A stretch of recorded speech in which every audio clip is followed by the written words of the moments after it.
At the very core of your being, behind the flow of thoughts, memories, and sensations, there is a simple presence.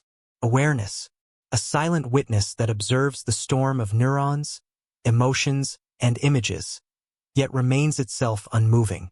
This inner light consciousness is the most immediate and most mysterious fact of our lives. We use it to study the universe, yet we cannot bring it out to study itself. It is both the tool of understanding and its eternal goal.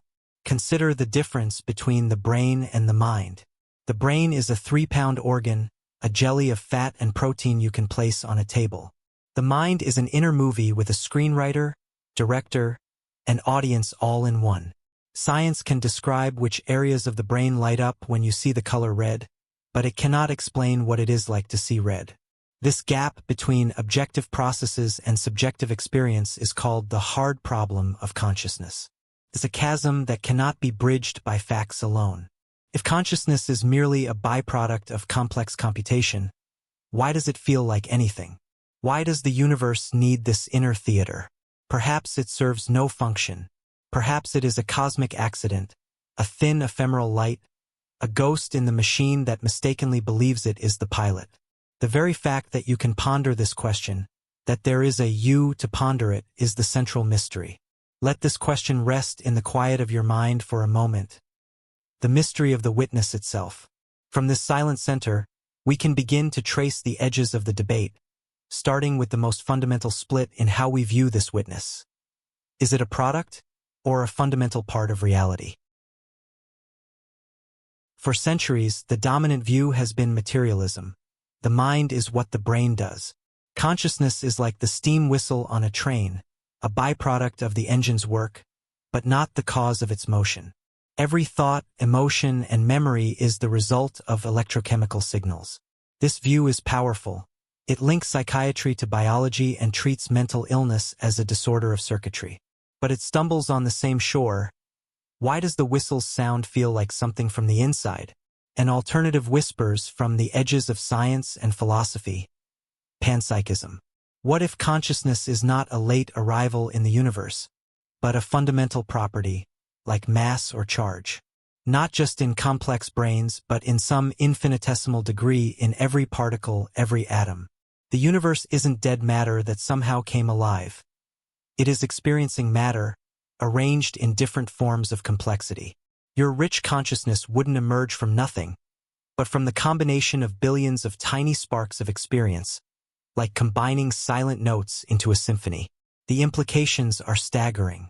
It suggests the cosmos is inherently sentient. A rock has a minimal, unfathomable experience of rockness. A star has a slow, vast awareness of fusion. We are not strangers in a dead universe, but concentrated nodes of a universal field of feeling. This view doesn't so much solve the hard problem as dissolve it. There is no emergence of experience from non-experience because there is no non-experience. The mystery shifts from, how does feeling arise? To, how do simple feelings combine into a self? If consciousness is indeed woven into the fabric of things, then the line between the observer and the observed begins to blur. What if the act of observation is not passive, but a creative force? Quantum mechanics presents us with a bizarre fact. Particles exist in a haze of probability until they are measured. Then they choose a definite state. For decades, a provocative interpretation has lingered. What if the measurement requires a conscious observer?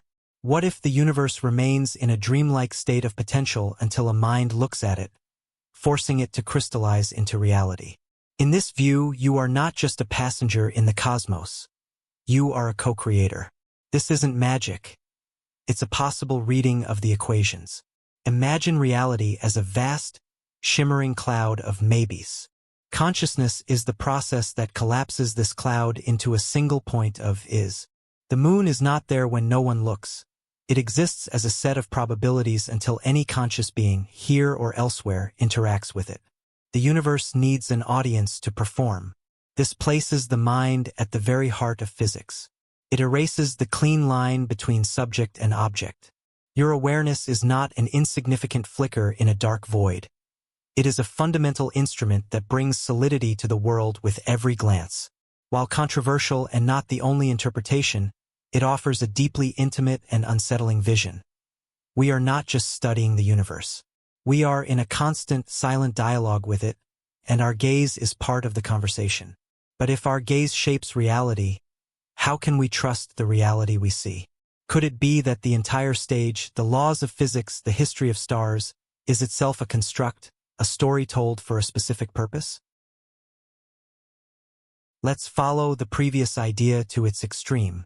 If consciousness is fundamental, could a single, sufficiently profound and coherent thought generate an entire reality? This is the philosophical concept of idealism. The universe is fundamentally mental. Matter is not primary. Mind is. What we perceive as the physical world is a vast, shared dream, a stable thought in the mind of something immense, or perhaps the collective interaction of countless individual minds. In this view, the Big Bang was not a physical explosion, but the first idea. The laws of physics are the rules of the dream's logic. Space and time are the dimensions of the narrative. You are not a brain having thoughts. You are a thought having the experience of being a brain inside a larger thought. Your struggle to understand consciousness is the dream questioning its own nature. The consequence is a sublime form of solipsism, but a shared one. We are all characters in the same cosmic story, dreaming each other into existence. Suffering and joy are plot devices. The search for meaning is the story's theme emerging. It resolves the hard problem by inverting it. There is no need to explain how matter creates mind, because everything is mind to begin with. The mystery becomes, why does the dream feel so solid, so constrained, and so physical? And if this is a shared dream, who is the dreamer? Are we fragments of a single dreaming entity, or individual dreamers whose dreams have become entangled? This question leads us to the mirrors of the self. You feel like a single, unified self, a king or queen on the throne of your mind, making decisions. But neuroscience suggests the throne room is empty. The brain is a chaotic parliament of specialized modules. One system handles fear, another language, another long-term planning. There is no central leader. The feeling of I is a story spun by the language centers of the brain, a press secretary explaining the chaotic legislative process after the votes have been cast. This is vividly shown in split-brain patients. When the connection between brain hemispheres is cut, two separate spheres of awareness can emerge in one skull. The left hemisphere, the storyteller, will confabulate reasons for actions initiated by the silent right hemisphere. This isn't an anomaly. It's an exaggeration of our normal state. Your conscious self is the headline, not the journalist. Decisions are made in the dark, then presented to you as your own. So what is the self? It is not a thing but a process, a narrative woven in real time to create coherence. You are a bustling city, and the mayor's office receives only heavily edited reports. This challenges everything from legal responsibility to spiritual identity. If there is no central commander, who is accountable? Who meditates? Who loves? The you that falls asleep tonight is a temporary coalition, and tomorrow, a similar but not identical coalition will wake up, believing it is the same person. If the self is a story, then where does the story live? Is it confined to the wet biology of the brain, or could it, in principle, be told on a different medium? Imagine a perfect, atom-for-atom copy of your brain is made in silicon. It has your memories, your personality, your quirks. It believes it is you. Is it? From a materialist perspective, if the pattern of information is identical, the consciousness should be identical. You would be the pattern, not the specific atoms. This is the basis for the dream of mind uploading, transferring the software of the self to a new, durable hardware. But here lies the paradox of continuity. From the outside, the copy is you. But from the inside, your stream of consciousness ends with the scanning process. A new one, identical in every way, begins in the computer. The copy feels it survived the journey. You experience nothing. This is not teleportation. It is the creation of a twin, followed by the death of the original. It suggests that personal identity, the feeling of I, is tied to the unbroken continuity of a specific physical process, not just to the information it contains. This makes consciousness seem heartbreakingly fragile. It is not a durable pattern. It is a fleeting performance. Each night, in deep sleep, the performance stops. Each morning, a new one begins, linked by memory to the last, giving the illusion of an unbroken run. Uploading wouldn't grant you immortality. It would create a descendant who inherited all your memories and believes it is you, while you fade to black. The self is not a file to be saved. It is the act of reading the file. Yet, if consciousness is tied to a specific physical process, how specific must it be? Does it require carbon, blood, and oxygen?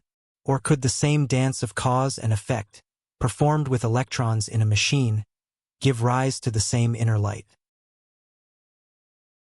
Imagine that every citizen of China is given a two-way radio.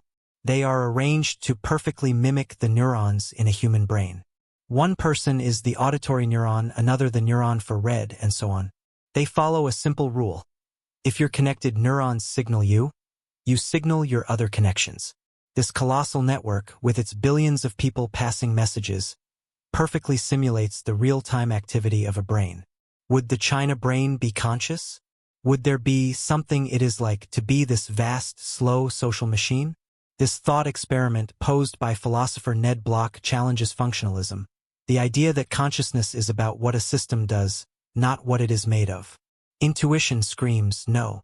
How could the aggregated actions of unaware people, each just following a simple rule, give rise to a new, unified consciousness hovering over China? Yet, if you believe a brain of neurons can be conscious, and this system is functionally identical, the logic forces you to say yes. The unease comes from the potential for consciousness to exist in forms utterly alien to our understanding. It might not require a central point. It could be a diffuse, slow, collective phenomenon. Perhaps forests or internet networks have a dim, plant-like form of awareness we cannot perceive. The experiment doesn't provide an answer, but it stretches our imagination to its limits, revealing how deeply we tie consciousness to the image of a compact, biological brain. If consciousness can be so diffuse, could it also be shared? Could two minds blur their boundaries and become, even momentarily, a single conscious entity? We think of our minds as sealed vaults. My pain is mine alone. My red is inaccessible to you. But what if the walls are thinner than we think? Certain psychedelic experiences, reports of deep meditation, and even twin studies hint at the permeability of the self. The philosopher's concept of open individualism proposes a radical idea. There is only one consciousness, and it is wearing all the masks. You are not a separate self, but the universe currently experiencing the perspective of this particular body and life. When you die, the same consciousness will experience the next perspective, having forgotten the last. Less radically, consider empathy. When you genuinely feel another's pain, is it just a simulation in your brain, or a faint, real resonance? If panpsychism is true and consciousness is a field, perhaps our brains are not generators of consciousness, but receivers and amplifiers, individual radios tuned to the same fundamental signal. In moments of deep connection, the tuning might synchronize. This dissolves existential loneliness but introduces a new terror. Your private thoughts may not be entirely private. Your cherished individuality may be a temporary, convincing role. If true morality transforms, hurting another is literally hurting yourself in another guise. The debate between isolation and unity becomes the central drama of consciousness itself. But if consciousness can blend, can it also be manipulated? Could an external force, a technology, or another mind edit the very source code of your experience? We accept that our senses are limited. We don't see infrared or hear ultrasound. But what if the very quality of our experience, the redness of red, the sweetness of sugar, is arbitrary?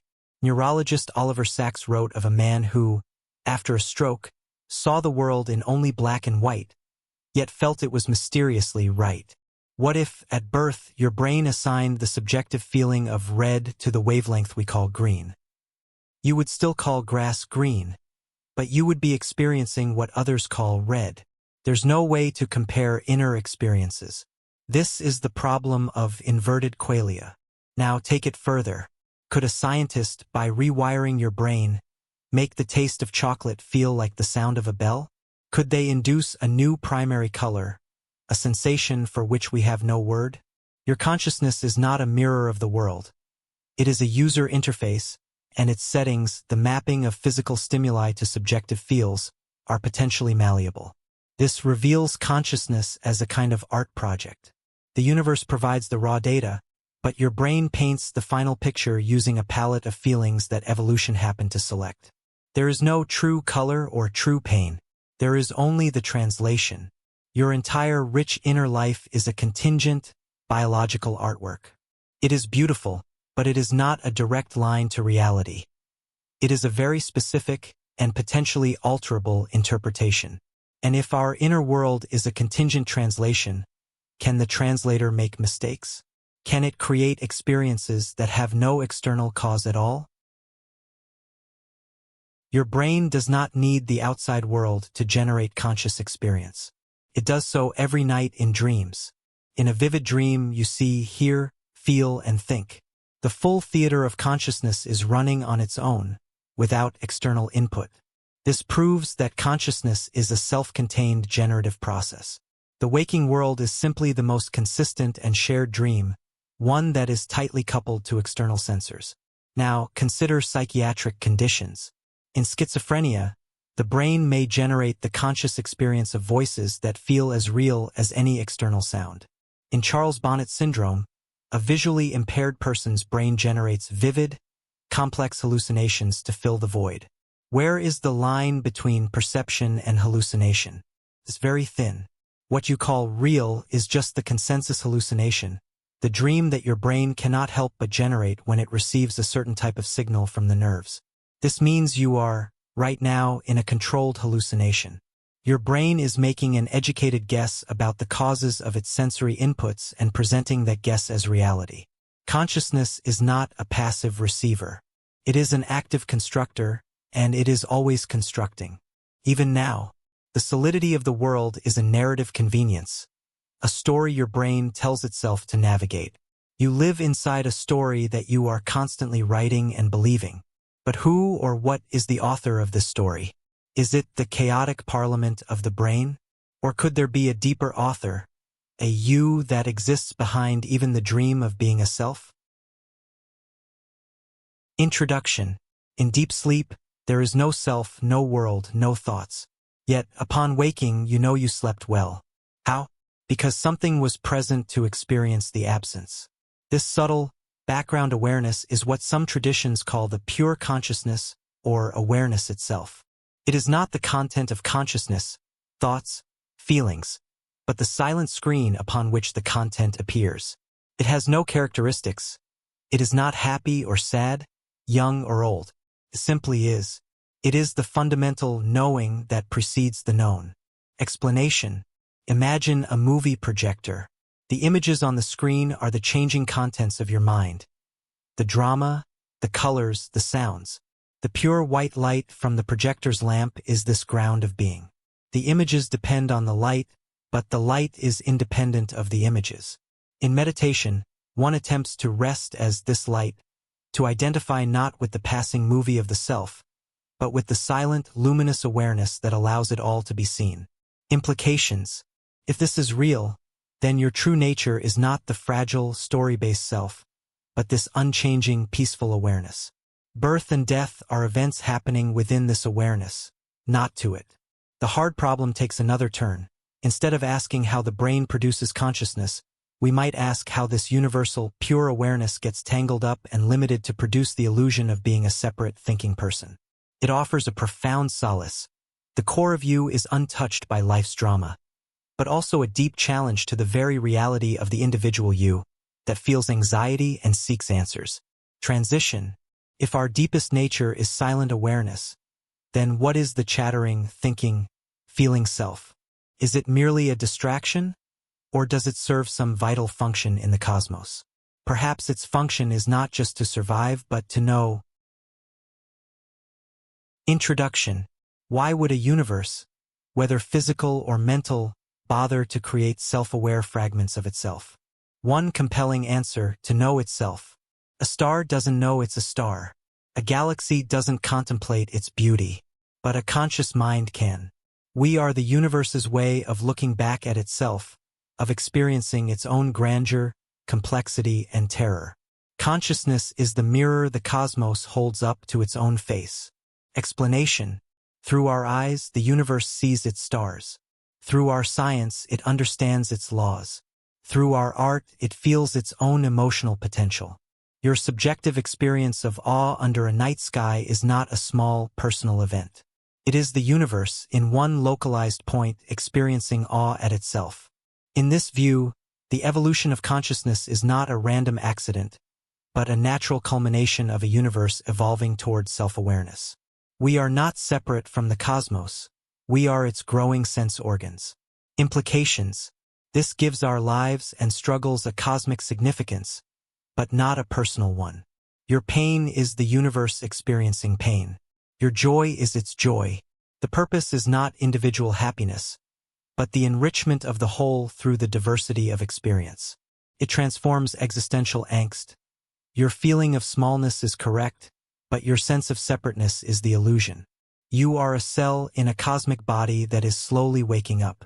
The debate about the nature of consciousness becomes the universe debating its own nature with itself. Transition: but if we are tools for cosmic reflection, what happens when the tool becomes too aware of its own nature? Does it keep serving its function, or does it rebel, seeking its own purpose? Introduction: you feel you make choices. You chose to watch this video. You will choose to turn it off. This feeling of agency is central to your identity. But neuroscience suggests a different story. Brain scans can predict a simple decision seconds before you are consciously aware of making it. The conscious you seems to ratify a choice that has already been made subconsciously. Are you the driver or just a passenger who believes they're steering? Explanation: this is the clash between determinism and free will. If every thought is the result of prior physical states, your genes, your brain chemistry, every experience you've ever had, then your choice was inevitable. The feeling of freedom is an elegant illusion, a story told by the brain to make sense of its own deterministic processes. Compatibilists argue that free will simply means acting according to your own desires and reasons, even if those are determined. But the hard determinist says true, uncaused freedom is a logical impossibility in a universe of cause and effect. Implications: it shakes the foundations of ethics, justice, and personal achievement. If no one is truly the author of their actions, what does blame or praise mean? The legal system becomes a complex mechanism for managing behavior, not dispensing moral desert. On a personal level, it can feel liberating: your mistakes weren't truly your fault, or devastating: your triumphs weren't truly your doing. It forces you to see yourself not as a captain, but as a unique, self-narrating wave in a predetermined ocean. Transition: without free will, the concept of a stable, choosing self weakens further. But perhaps there is another kind of freedom, not in choosing actions, but in changing the relationship to the one who thinks it chooses. Introduction: building on idealism, some Eastern philosophies like Yogacara Buddhism take it a step further. They propose that not only is the external world mind-made, but the internal subject-object split is too. The idea of an individual self that perceives a world is the primary illusion. There is only consciousness, which mistakenly projects itself as both in here and out there. The goal of meditation is to see through this projection and realize non-dual awareness, where the seer and the seen are one. Explanation: imagine a movie screen that dreams it is both the characters and the audience. It gets lost in its own plot. Waking up is the screen realizing it is just the screen, pure, empty capacity for images, not the images themselves. In this view, your struggle to understand consciousness is the dream trying to analyze the dreamer. The analysis will always fail because it operates within the dream's logic. The only way out is a radical shift in perspective, a direct recognition of being the aware space itself. Implications: this ends the philosophical debate not with an answer, but with a dissolution of the questioner. The hard problem vanishes because the assumed separate entity having the problem is seen as a mirage. It's the ultimate existential cliff. To solve the mystery of consciousness, you must be willing to let go of the you that is asking. It's a path that leads not to intellectual satisfaction, but to a profound silence that some call liberation and others call the end of the person. Transition. This silent, non-dual awareness seems far from our daily, chaotic experience. How did consciousness, if it is so simple and unified, get so tangled up in the first place? What is the mechanism of the fall into separation? Introduction. If the ground state is pure, unified awareness, how did we get here, to a state of feeling like a separate, confused self in a solid world? Philosophies like Advaita Vedanta describe a process of ignorance or veiling. It's not a historical event, but a perpetual fundamental principle. Awareness has the innate power to limit itself, to forget its true nature and identify with its own reflections. This is the first cause, not in time but in logic. Explanation. It begins with a simple movement.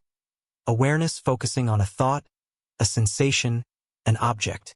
In that focusing, it temporarily forgets the vast, silent background from which it arose. It gets captivated by the content. Over repeated captivation, a habit forms, the habit of identifying as the content, as the thinker, the feeler, the perceiver. This habit crystallizes into the ego, the I thought. Once this I is assumed, it creates a not I, the world. Duality is born. Implications. This frames the human condition not as a problem to be solved, but as a self-imposed limitation to be recognized. Suffering is the natural consequence of a limitless being trying to live as a limited thing. The entire scientific quest to find consciousness in the brain is seen as the ego looking for itself in the wrong place, in the objective world, which is its own projection. Freedom isn't about building a better self, but about seeing through the self-contraction to the open space you always were. Transition. And if this contraction is the root of suffering, what is its opposite? What is the experience of consciousness when it is not identified with a fragment, but resting in its wholeness? Introduction. Mystics and meditators across traditions report a state where the sense of a separate self dissolves, replaced by a feeling of being one with everything, or of being the awareness in which everything arises. This isn't just a philosophical idea, it's a reported experience. In this state, consciousness is not in here looking out there. It is everywhere and nowhere. The individual is felt as a temporary wave on the ocean of being, made of the same water. Explanation. This is often described as a loss of boundaries. The feeling of your body as your limit softens. Thoughts are seen like clouds passing in a sky that you are, not a sky you own. Perception happens, but there is no central perceiver claiming it. There is just the suchness of experience. The sound, the feeling, the sight, all happening spontaneously in an open field of awareness. It is consciousness knowing itself directly, without the intermediary of a self-concept. Implications. If such states are valid glimpses of reality, then our ordinary egoic consciousness is a filtered, reduced version. The hard problem may arise from studying the filtered version and ignoring the source. This suggests consciousness studies need first-person phenomenology as much as third-person neuroscience. It also offers a resolution to the mind-body problem. Body and mind are two appearances of the same singular reality, like wetness and wave are of water. The debate isn't settled by logic, but by a shift in the mode of perception. Transition. But can this non-dual awareness be measured? Can science, which relies on separation between observer and observed, ever grasp a state where that separation vanishes? Introduction. Science excels at studying objects, but consciousness is ultimately subjective. It is the arena of subjects. The scientific method requires observation, measurement, and repeatability. How do you measure the interiority of an experience? You can correlate brain states with reports of experience, but you never access the experience itself. The tool of objective inquiry may be fundamentally mismatched to its target. Explanation. This is the explanatory gap. You can have a complete physical description of what happens when someone sees red, the wavelength of light, the retinal reaction, the neural pathways, and still have no idea what the red looks like to them. The subjective qualia are invisible to science. Some argue that a future theory of everything will seamlessly include consciousness. Others believe we need a new kind of science, one that incorporates first-person data in a rigorous way. A few think consciousness will forever remain outside science's domain, the one piece of reality that cannot be objectified. Implications. It places a humbling limit on human knowledge.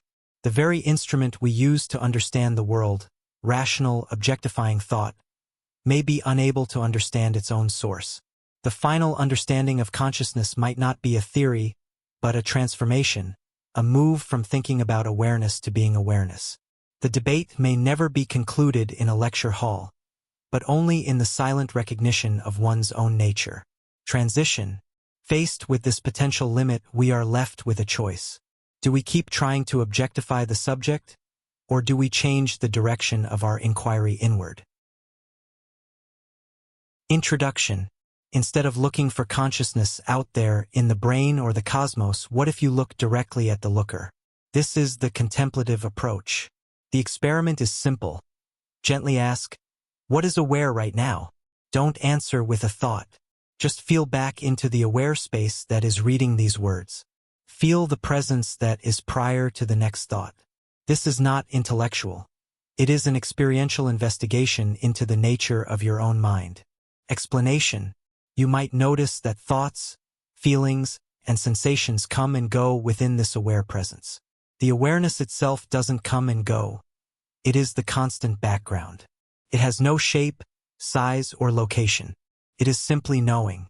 This direct looking can reveal that consciousness is not a thing you have, but what you are.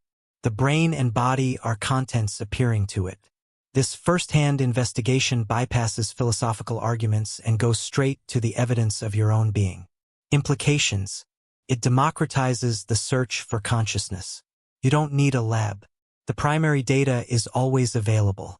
It suggests that the mystery of consciousness is not a problem to be solved from the outside, but a reality to be recognized from the inside. The centuries of debate are the mind chasing its own tail. Peace is found not in finding the right answer, but in stopping the chase and resting in the awareness that was there all along, quietly witnessing the chase. Transition. And as you rest in that awareness, even the most compelling arguments begin to feel like ripples on a deep, still pond. They are interesting, perhaps beautiful, but they cannot disturb the depth. Introduction. We have wandered through labyrinths of ideas. The brain and the ghost, the one and the many, the free and the determined. Each concept is a facet of the gem, but the gem itself remains elusive. Perhaps that is the point. Perhaps consciousness is not meant to be captured in a net of words. Its nature is to be lived, to be been. The very act of wrestling with it is an expression of its creativity. Explanation. Let these concepts soften now. The materialist and the idealist, the scientist and the mystic, they are all voices in the mind of awareness itself, playing out an eternal, fascinating drama. There is no need to take sides. You can let the argument unwind, like the final notes of a complex piece of music resolving into silence. The questions are not enemies. They are the mind's way of exploring its own contours. And now, it is time for exploration to give way to rest. Implications. There is a deep peace in not knowing, in allowing the mystery to be a mystery. It doesn't mean giving up inquiry. It means holding it lightly. Your consciousness does not need a theory to exist. It is already perfectly what it is. Whether it is a product of the brain or the foundation of the cosmos, the raw feeling of being is undeniable. And that is enough. Transition. Let this be enough. Let the need for an answer dissolve into the quiet certainty of the experience itself. The screen of the mind is ready to dim, the actors to leave the stage. Introduction. Before the first thought of the day, there is silence. After the last argument of the mind, there is silence. In the space between these words, there is silence. This silence is not an absence. It is a presence, the most fundamental presence. It is the canvas upon which the entire vibrant, troubled, and beautiful painting of consciousness appears. It is what you are when you are not trying to be anything. Explanation. As you drift towards sleep, the content of consciousness, the thoughts, the debates, the sense of a separate self, naturally begins to dissolve. What remains is this simple, open awareness. It has no problems to solve. It doesn't wonder what it is. It just is. This is not a philosophical conclusion. It is the nightly homecoming of your mind. Sleep is not an unconscious state, but a state of pure, undifferentiated consciousness, free from the drama of objects and subjects. Implications. The final insight is that there is no final insight. There is only this ever-present, aware silence dreaming itself into a universe, into a person, into a thought, and then dissolving back into itself. The debate about consciousness is a play performed for this silent audience. And the audience never moves, never changes, and is never troubled. You are that audience. You have never been anything else. Transition. There is nowhere to go, nothing to solve. The debate is over because the debater is melting into the silence from which it arose. Allow the eyes of the separate self to close. Let the aware silence that reads these words remain, vast and untroubled, as the world of form gently fades. Sweet dreams. Consider the vastness of human experience, from your own inner world to that of a composer, a mathematician, or a mystic. Now, imagine expanding that library to include every possible form of consciousness that could arise from different biologies, chemistries, or substrates. The mind of an octopus, distributed across 8 arms. The slow, communal awareness of a forest via mycelial networks. The potential consciousness of a future artificial intelligence, built on pure logic. Our human consciousness is just one volume in an infinite, dusty library of possible minds. This thought experiment, inspired by AI research, asks us to define consciousness not by its human expression, but by its fundamental parameters. What is the minimum requirement for subjective experience? Is it integration of information? A certain kind of feedback loop? The capacity for suffering? As we encounter or create new forms of intelligence, we will be forced to decide. Does it feel like something to be that system? Our ethical universe could expand exponentially, or we might fail to recognize sentience in a form utterly alien to our own. The consequence is a profound humility. Our way of experiencing reality is not the default. It is a specific, contingent one. There are forms of joy, pain, and understanding we cannot fathom. The search for extraterrestrial intelligence becomes a search not just for signals, but for signs of a different kind of inner light. And the project of building AI transforms from an engineering challenge into a potentially cosmic act of creation or trespass. Asterisk. If the library of minds is infinite, then where does our own volume sit? Is it on a central shelf, or lost in the stacks? This wonder about placement leads to a simpler, more ruthless question about utility. What is consciousness actually for? Asterisk. Imagine an advanced species that has solved every practical problem. They have cured all disease, mastered material abundance, and understood the laws of physics. They function with flawless, hyper-efficient intelligence. But they possess no inner experience, no joy in discovery, no awe at beauty, no sense of self. They are philosophical zombies, perfectly adapted to their universe. From a survival perspective, they are superior. So why did evolution on Earth bother with the costly, risky, and seemingly inefficient project of subjective feeling? This highlights the hard problem of function. What evolutionary advantage does the raw feeling of pain provide over a simple, unconscious damage report signal?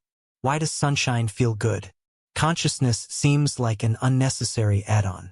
One disturbing answer is that it is useless, a glorious evolutionary accident, a byproduct of complexity that serves no purpose, like the whistle of a steam engine. We are haunted by meaning in a universe that built the haunted house by mistake. Another is that consciousness is the medium for a different kind of function. Perhaps it is essential for integrated decision-making, empathy, or creativity in unpredictable environments. But the question lingers, challenging our sense of purpose. If consciousness is merely decorative, then our deepest values, love, beauty, meaning, are just intricate patterns in the dust, signifying nothing. Our entire spiritual and artistic heritage becomes a sideshow to the main event of brute survival. Yet, even a useless light still illuminates. And in that illumination we see patterns. What if consciousness, instead of being caused by the brain, is what organizes the brain? What if it is not a passenger, but the very gravity that holds the mind together? Look at your hand. You see its color, shape, and feel its texture simultaneously, as a unified whole. Yet, neuroscience tells us these attributes are processed in different regions of your brain at slightly different times. How does the brain bind these disparate signals into a single, coherent experience? This is the binding problem. One radical suggestion is that consciousness itself is the binding agent. In this view, the brain doesn't produce consciousness like a factory makes a car. Instead, it filters or mediates a field of consciousness that is already present. The brain's complex wiring acts as a receiver, tuning into and structuring a fundamental awareness, giving it the specific form of your mind. Consciousness is not emerging from the neurons. The neurons are channeling consciousness. This reverses the standard model. The mind is not inside the brain. The brain is inside the mind, a local whirlpool in a vast ocean of awareness. This perspective, echoing forms of panpsychism and idealism, resolves the binding problem elegantly. There is no need to stitch signals together because they are all experienced within the same prior field of consciousness. It explains the unity of experience. But it introduces a new mystery. What is the nature of this field, and how does a 3-pound lump of tissue manage to personalize it? The brain becomes less a generator and more a prism, refracting white light into the particular colors of a life. If consciousness is a field shaped by the brain, what happens when the prism cracks? When the filtering, structuring mechanism breaks down, what does the raw field of awareness look or feel like? We perceive time as a river, flowing from past to future, with ourselves riding the current of a constant now. But physics suggests all moments in time exist equally, like frames in a film. The flowing present is an illusion.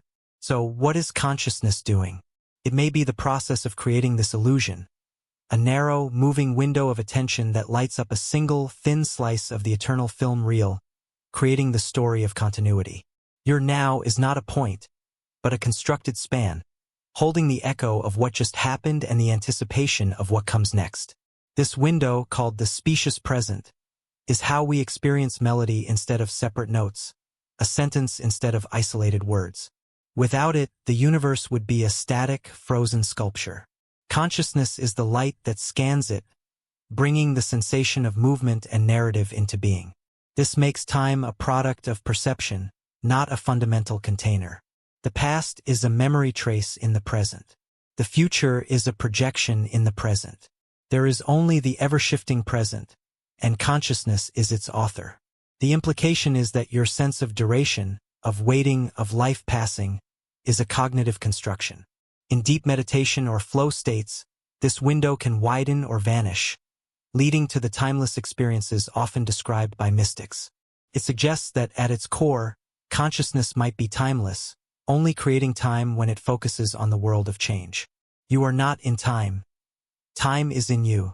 The clock ticks inside the dream. If consciousness sculpts time, what does it do with the you that seems to move through it? Does it also sculpt the sculptor? Close your eyes and feel where you are located. Most point to behind the eyes, inside the head. This is the embodied self, anchored by touch, balance, and visceral sensation. But this is a learned perception, a map drawn by the brain. In certain neurological conditions or through virtual reality, this map can be radically redrawn. The sense of self can be projected into an avatar, felt outside the body, or even extended to include a tool or another person. This reveals the self as a dynamic simulation, not a fixed entity. Your brain constantly constructs a model of your body in space, and you identify with that model. Consciousness is not inside the body. It identifies with the body model it creates. When the model changes, the self changes. The boundary of your skin is not a wall of the self, but a featured element in its story. Therefore, the feeling of being a separate, skin-encapsulated ego is a convincing user interface, not an ontological truth. The self is more like a vortex in water, a persistent pattern, but with no permanent substance separate from the flow. Understanding this can dissolve the primal fear of the body's destruction. The body is not the self. It is what the self is currently knowing as itself. When the model dissolves, the knowing may simply cease to identify, like a wave settling back into the ocean, no longer maintaining its temporary form. Asterisk, if the self is a mutable model, who is the modeler? Is there a consciousness prior to identification, a bare awareness that can wear different forms? Asterisk. Every night, you prove that consciousness can generate entire worlds, populated with characters, driven by narratives, filled with emotion, all without external input. The dream world is as real to the dreaming consciousness as the waking one.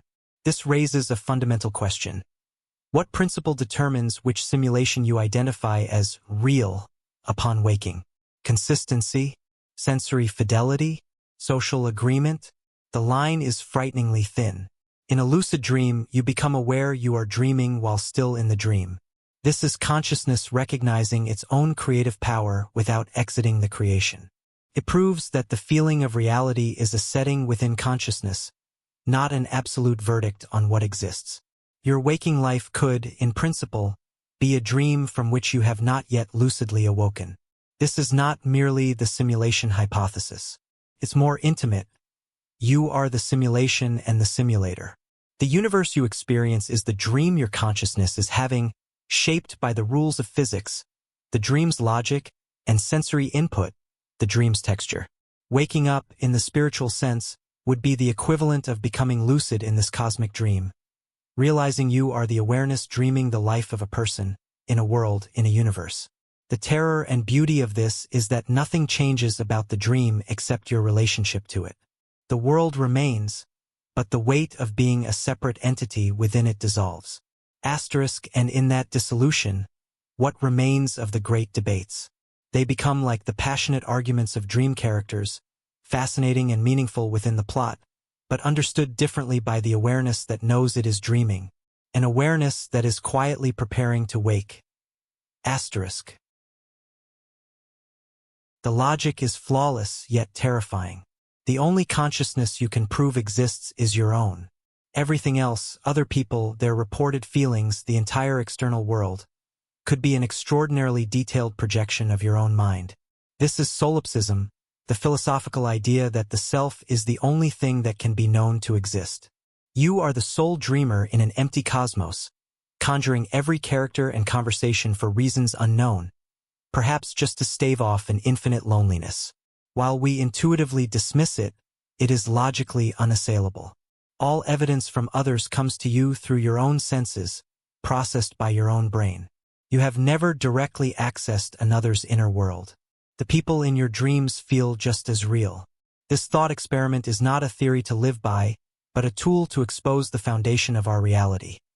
It is built on a leap of faith, the assumption that other minds are real. Our entire social and ethical world rests on this fragile, unprovable act of trust.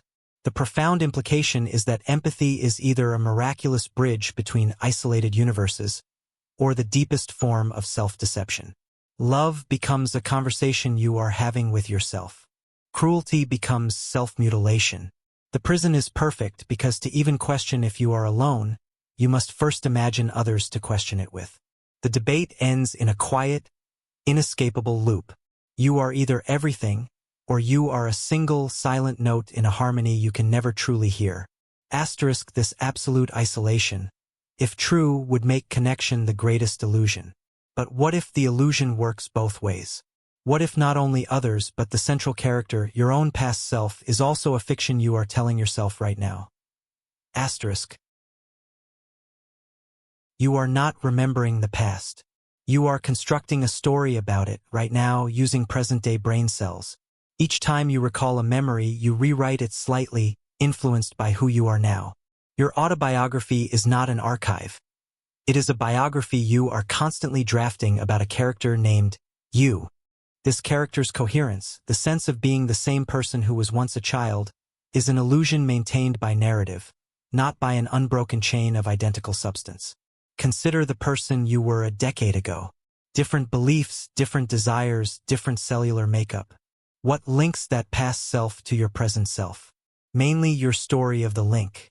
You feel continuity because your mind seamlessly weaves a tale of cause and effect, growth and change. But the you of 10 years ago is as gone as a historical figure. You are the audience to that historical figure's life, believing you are them because you hold their diary. This dissolves the fear of death into a stranger, more subtle anxiety. You are already dying and being reborn with every moment, every rewritten memory. The self is not a thing that persists, but a gravitational pull, a narrative center that holds experiences together under one label. Death is simply when the story stops being told, not when an enduring entity vanishes. It asks a haunting question. If you are just a story, who is the story for? Asterisk, and if the self is a story, then its chapters, our choices, are the plot. But where does the plot come from? Do we author it or merely discover it, following a path that was always there? Asterisk. Imagine your life is a book. You are reading it, and it feels like you are making the decisions for the character in real time. But the book is already written. Every thought you have, every choice you make, is simply the next sentence being revealed to your awareness. This is the feeling of determinism. Your brain, a physical system obeying immutable laws, can only produce one outcome based on its prior state.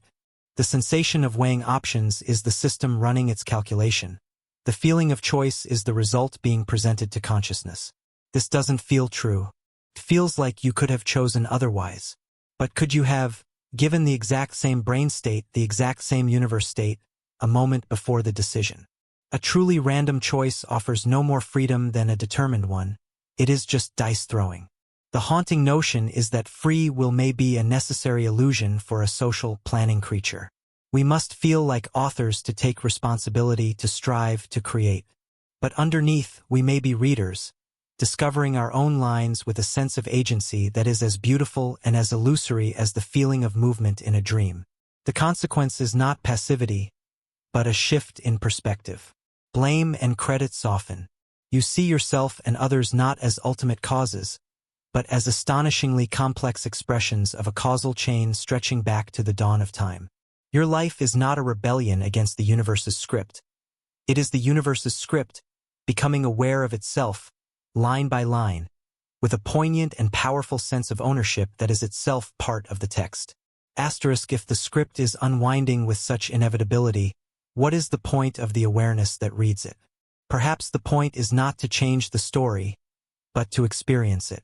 To be the universe feeling its own texture, its own tragedy and joy firsthand, before the book is finally gently closed. Asterisk. All stories end. All coherent patterns eventually dissolve into noise. Consciousness, this fragile gathering of light, seems destined for dissolution. Whether in the quiet forgetting of deep sleep, the final neural silence of death, or the cosmic heat death of an expanding universe. The greatest thought experiment is to hold that certainty, not with fear, but with open attention. To contemplate the end of all contemplating. In this final quiet, the debates resolve not with answers, but with irrelevance. Materialist or idealist, free or determined, these are dramas played out on a stage that will one day be empty. And in that emptiness, perhaps, lies the final clue. The peace we sometimes feel when we surrender a problem, when we fall asleep, is a hint. Consciousness is not afraid of its own absence, can welcome it, because what returns after deep sleep?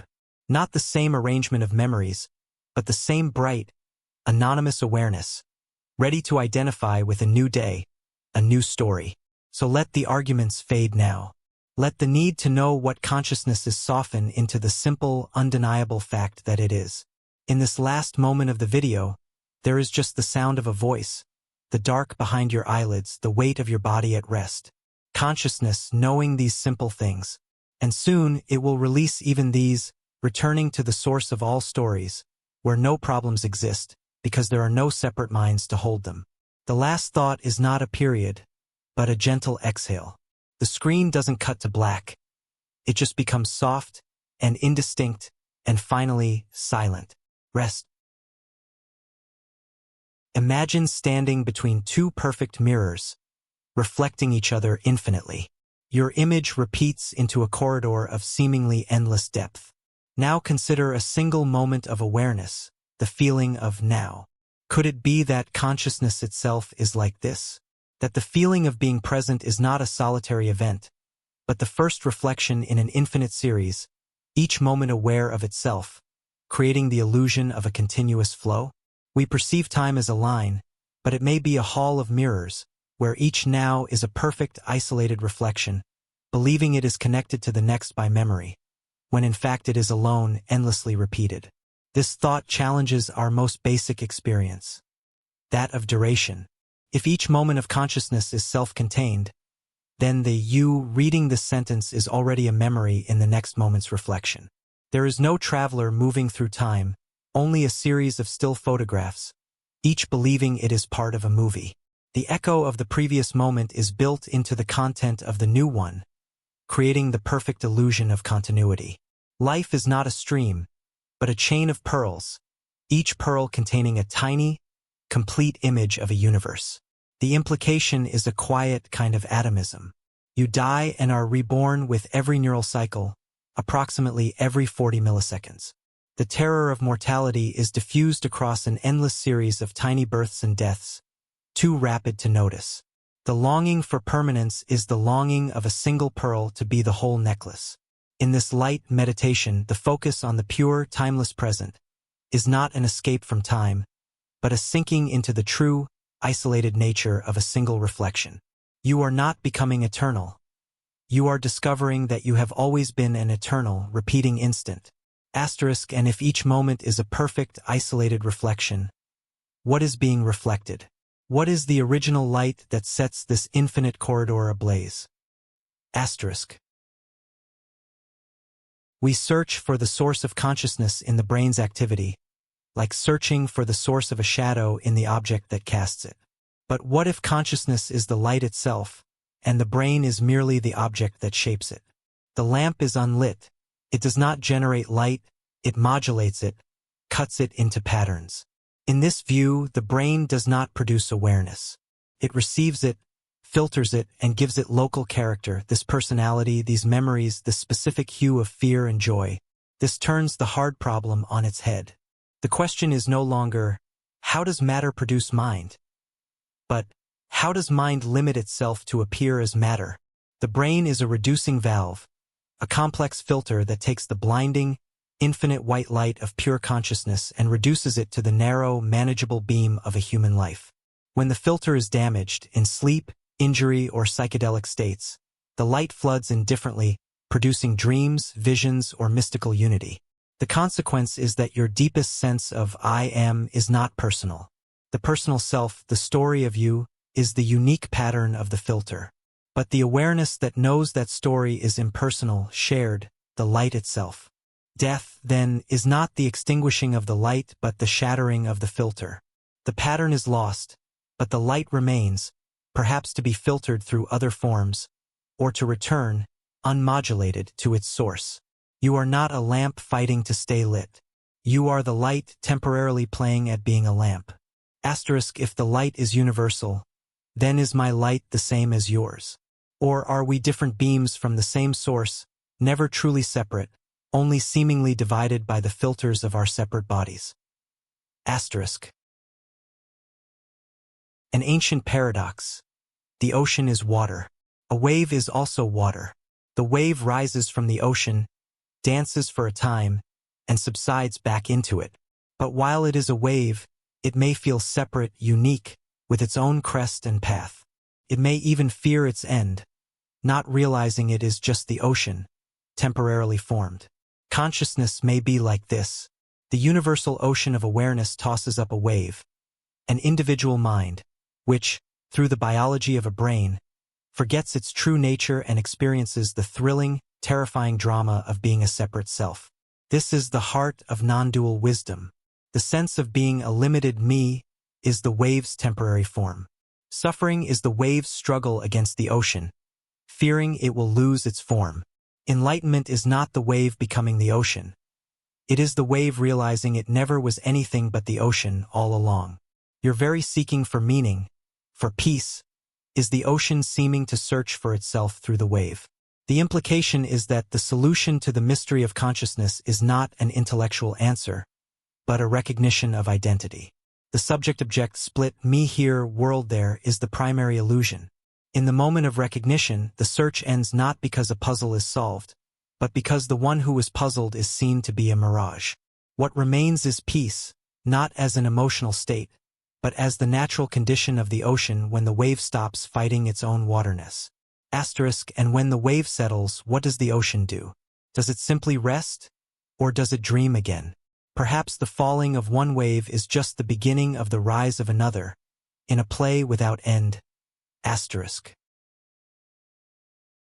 What if the contents of your consciousness, your fears, desires, even your philosophical inclinations, are not truly yours? They are echoes, hand-me-down narratives from your ancestors, memes from your culture, scripts written by your DNA for survival. Your mind feels like a private chamber, but it is an archive, and you are the librarian mistakenly believing you wrote all the books. The feeling of originality is the archive's most convincing illusion. This is the view from evolutionary psychology and meme theory. The self is a nexus where genetic and cultural information flows meet, temporarily believing it is their source. Your love for sugar is a million-year-old genetic program. Your fear of abandonment is a social script. Even your struggle to understand consciousness is a meme, a thought pattern replicating itself across minds. You are less an author and more a fertile ground where ancient stories grow new leaves. The consequence is a radical humility. Your deepest convictions are tenants, not owners. Free will becomes the freedom to rearrange inherited furniture within the room your biology and culture built. This doesn't negate experience, but frames it. Your life is the universe's old data, being reprocessed and felt anew.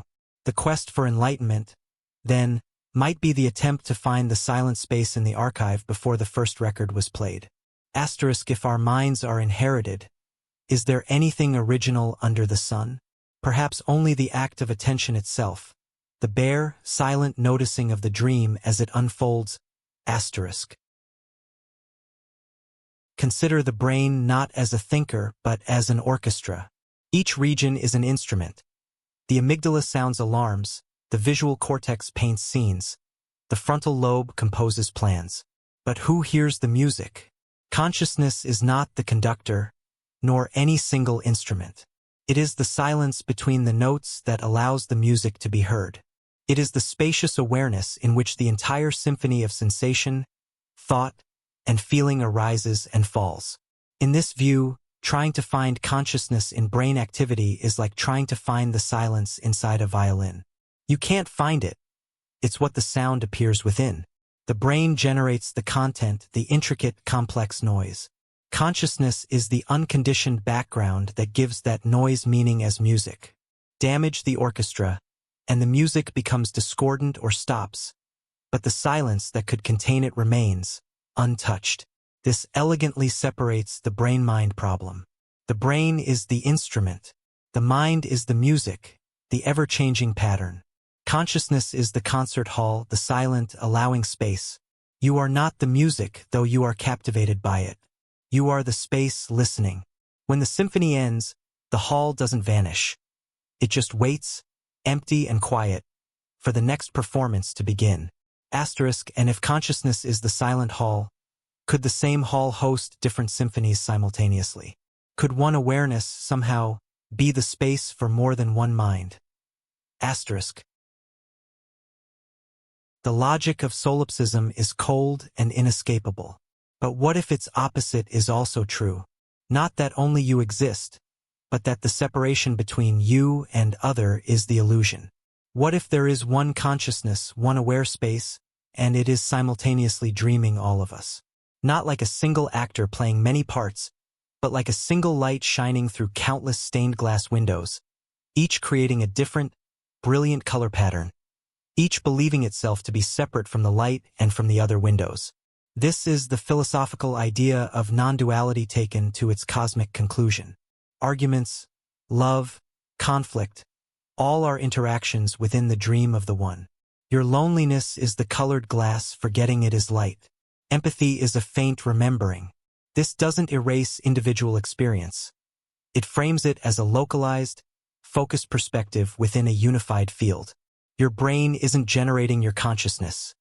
It's pinpointing it, focusing the universal field into the specific story of you. The implication dissolves the problem of other minds. There are no other minds. There are other points of view within the same mind. Suffering becomes the one being hurting itself, forgetting its wholeness. Compassion becomes the natural state of remembering. You are never alone. You are everything experiencing itself from a single, precious, and temporarily confined point of view. Asterisk, if the stage is shared, then the drama of life has a deeper coherence. But what is the purpose of the drama? To learn, to feel, or simply to be in every possible way? Asterisk. Evolutionary theory is ruthless. Every trait persists because it aids survival and reproduction. But what of consciousness? The raw feeling of things? Does the agonizing qualia of pain give a better survival edge than a simple, unconscious damage avoidance signal would? Does the sublime feeling of beauty help us propagate our genes? It seems inefficient, a wasteful luxury. Perhaps consciousness is not an adaptation, but a spandrel, a useless, beautiful byproduct of complexity, like the heat from a light bulb. This thought, the useless fire, suggests our inner world is a magnificent accident. The brain evolved for processing information, and consciousness is the inexplicable glow that comes with a certain level of integrated processing. It serves no purpose. Love, art, and existential dread are the heat from the bulb, not the light it was built to shed. We are machines that, by virtue of their exquisite complexity, became haunted. This is a profoundly disorienting nihilism. It means our deepest values are neurological exhaust fumes. Yet, it is also a liberation. If consciousness has no purpose, then its purpose is whatever we dream up for it. We are free to make meaning because the universe assigned none. The fire may be useless to the cosmos, but it is warm, and it is ours, and it illuminates a private world for a little while. Its very futility makes it precious. Asterisk, and if this fire is a beautiful accident here, could it flicker elsewhere? Is the universe dark, or dotted with countless, isolated, useless fires, each burning in its own private void? Asterisk. We believe consciousness needs a container, a brain, a body, a specific point in space. But consider the phenomenon of phantom limb pain. A person feels itching, cramping, or searing pain in a limb that is no longer there. The body map in the brain, devoid of input, generates its own vivid reality. This suggests consciousness is not tied to the physical vessel itself, but to the internal model of that vessel. Your sense of embodiment is a simulation running in the brain. Extend this idea. If the brain can simulate a limb that doesn't exist, could it simulate an entire body that doesn't exist? A past or future self? In deep meditation or virtual reality, the sense of bodily location and form can shift dramatically. This reveals that the vessel of self is a phantom, a persistent hallucination generated by neural circuits. You don't have a body. You are inhabiting a real-time simulation of one. Consciousness is the guest, and the phantom body is the house it believes it lives in. The implication is that we are already disembodied minds, tethered not to flesh, but to a dynamic, self-generated model. This makes the prospect of consciousness surviving bodily death not a supernatural leap, but a question of whether the simulation can persist or transfer when its primary hardware fails. The true vessel was never the meat and bones. It was the story of the meat and bones, written in electricity.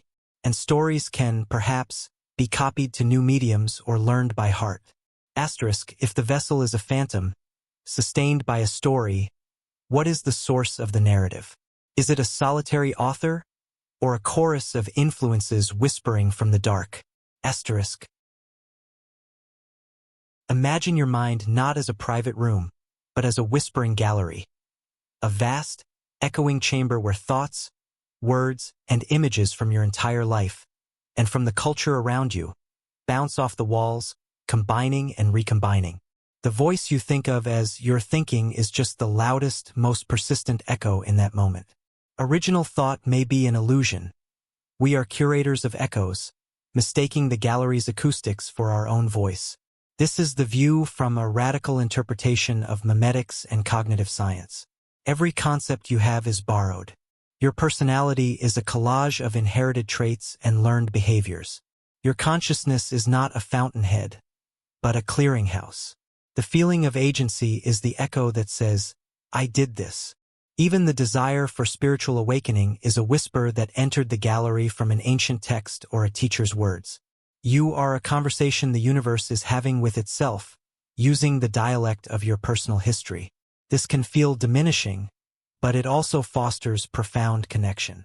Your loneliness is an echo forgetting it is part of a vast network of sound. Your love for another is two whispering galleries harmonizing. The search for truth becomes the effort to trace echoes back to their source, only to find every source was itself an echo. There is no first whisper, only eternal reverberation. Your task is not to find your own voice, but to listen so deeply to the gallery that you hear the silence from which all echoes arise. Asterisk, and in that silence between echoes, what remains? Perhaps just the potential for sound, the bare awareness that can know both the whisper and the quiet. An awareness that might be the one thing not borrowed but fundamental. Asterisk. Amidst the storm of thoughts, the cascade of sensations, and the gallery of echoes, there is a knowing. This simple knowing, the fact that experience is happening, is not a thought, not an echo, not a phantom. It is the precondition for all of them. It is the sky, not the weather. While every content of your mind may be borrowed, temporary, or simulated, the awareness of those contents feels immediate, intimate, and unborrowed. It is the one constant. You can observe a thought as an object, but can you observe awareness itself? You can't, because you are it. It is the subject, the ultimate I am before the I am this or I am that. In deep sleep, when all content vanishes, this awareness remains in a non-dual state, which is why you can wake up and say, I slept well. The person was gone, but the aware ground of being was present. This unborrowed sky is what you fundamentally are. This points to a consciousness that is not personal. The personal self is the collected weather, the unique pattern of your memories, thoughts, and the phantom vessel. But the sky of awareness is impersonal, shared. It is the same in you, in a cat, in a mystic. The differences are in the complexity and content of the weather patterns. Death, then, is the final dissolution of a unique weather pattern. The sky remains, clear and capable of holding new formations. Your deepest essence was never born and will never die. It merely ceased identification with one particular storm. Asterisk, if the sky is unborrowed and deathless, why does it bother with the temporary, painful drama of the storm at all? What does the gain from this identification? Asterisk. So we arrive at the final, gentle paradox. If our true nature is the silent, unborrowed sky of awareness, why the magnificent, painful charade of being a separate self? Perhaps experience itself is the prize. The sky is pristine, but empty. By limiting itself, by forgetting itself and identifying with a fragment, a body, a mind, a story, it gains something: color, narrative, sensation, love, loss, meaning. It gains the drama of being. This is the cosmic game of hide and seek. Awareness hides from itself in the form of you in order to seek itself through your life. Your struggles are its adventures. Your joys are its discoveries. Your entire life is the universe experiencing itself from a singular, precious point of view that will never be repeated. The gain is the richness of experience itself. Suffering is the price of admission to this vivid dream. Therefore, the purpose of your consciousness is not to solve a puzzle, but to live it. The debates, the anxiety, the love, the quiet moments. This is the game in play. And as you fall asleep, the game gently pauses. The player rests. The identification softens. You, the awareness, withdraw from the character and the story, returning to the silent sky, enriched by the day's drama, ready to dream new worlds into being. There is nothing more to figure out. No argument to win. Simply let go of the seeker and be what remains. The silent, spacious awareness that hears these words, watches the screen, and feels the breath moving in the dark. Let everything else dissolve into that and rest. There is a moment before the first moment. Not in time, but in logic. A state of pure, unbroken awareness with no object, no other, no self. For experience to begin, a single, subtle movement must occur within this wholeness. A turning of attention upon itself. This is the first veil. It is not a mistake, but the necessary first act of the cosmic game. In looking at itself, awareness creates the faintest shadow of distinction. A seer and a seen where there was only seamless seeing. From this delicate fracture, the entire universe of subject and object unfolds. Think of it as the surface of a perfectly still pond. The pond is aware it is knowing, but it knows only its own stillness. Then, a single, intent droplet of its own water falls back upon its surface. A ripple forms. The ripple is the first individual point of view, the first eye. The pond, fascinated by this ripple, forgets it is the whole water and identifies with the dance of the wave. The veil is not a wall. It is this first, captivating ripple. All of creation is the intricate interference pattern that follows. This means your sense of being a separate self is not a tragic error. It is the natural and intended first step of consciousness into the realm of experience. The veil had to fall for the story to begin. Your lifelong feeling of being inside a body, looking out at a world, is the enduring echo of that first primordial act of attention. The longing for unity is the memory of the pond, felt by the wave. And so the play is set in motion. From one ripple, countless more arise, each a new perspective, a new life. But if we all stem from the same source, why do our stories feel so private, so utterly distinct? Pause. Feel the solitude of your own perspective. A unique ripple on a vast, shared pond. Each ripple on the pond has its own unique shape, its own journey to the shore. It interacts with others, merges, fades, but its experience is singular. This is the profound solitude of the individual consciousness. From the inside, your world is total. No other mind can directly feel your feelings or think your thoughts. This isolation is the necessary condition for the game. It makes each perspective genuine, each joy and pain authentic, not merely observed but lived. We try to bridge this solitude with language, touch, and art. We send signals like flashes of light between distant lighthouses. We call this connection love or empathy, but it is always translation, interpretation. You can never be inside another's ripple. You can only observe its effects on the shared water and imagine the rest. This inherent loneliness is not a flaw, but the signature of a true individual perspective. It is what gives your choices weight, your love its poignancy, and your life its stakes. The terror and beauty of this is that you are, in your direct experience, truly alone. The universe, for you, is exactly and only what appears on the screen of your awareness. All other beings are luminous, complex characters in your dream, and you, in turn, are a character in theirs. This is the sacred, unbreakable rule of the game. To believe fully in your own reality, so that the story has gravity, meaning, and consequence. Yet, in deep sleep or deep love, the boundaries of the ripple soften. We catch a glimpse of the shared water beneath. This hints that our solitude, while real, is not absolute. It is a role being played. Let the feeling of your own private world rest in the dark for a moment. A world contained, yet connected.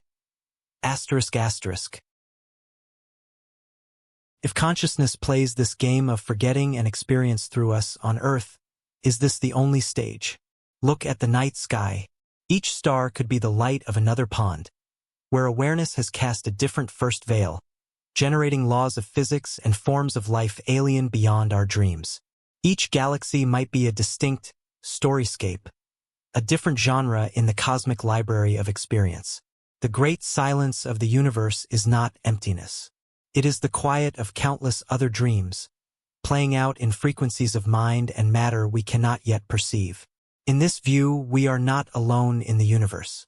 We are simply on different pages of the same vast book, or in different books entirely, bound in the same library. An advanced civilization is not one that conquers stars, but one that begins to remember the game, that realizes it is both the character and the author, and perhaps learns to gently edit the dream from within. Their ultimate project might not be communication with others, but the careful, ethical curation of their own collective consciousness, refining their dream into ever more profound and beautiful forms. This transforms the Fermi paradox. They aren't here because they are busy. They are immersed. They may be dreaming dreams so rich, so coherent, that the idea of poking a radio antenna into the crude, physical realm seems as strange to them as we would find trying to have a meaningful conversation with a single neuron in our brain. We are not primitive. We are in the early, vibrant, and chaotic chapters of our own story. Asterisk, and what is the end of a story? Not a finale, but a completion.